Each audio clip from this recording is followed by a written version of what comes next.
the same thing with votes for women. Because South Australia and then Western Australia, this is before Federation, gave the vote to women, it meant that they would have more seats, more seats in the House.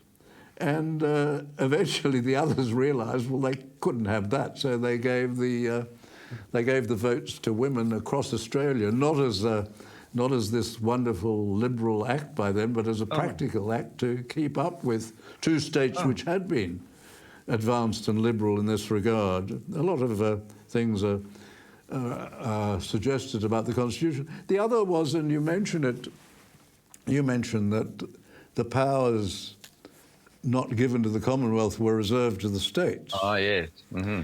They made a mistake in not doing what the Americans did. The Americans in their, I think it's the 10th Amendment, it was one of the amendments, which says that powers not granted to the Federation are reserved to the states or the people.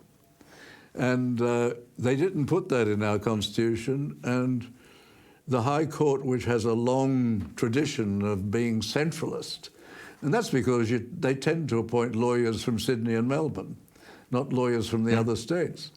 And the High Court has been very much a body which has encouraged the centralisation, and they did away with any implied reserved powers, and they said, we're going to interpret each of those federal powers to their fullest without any regard to the fact that this might limit powers which are reserved to the states. They did away with reserved powers in about 1920 in the engineers case. It's interesting to see. You make the astounding statement in your book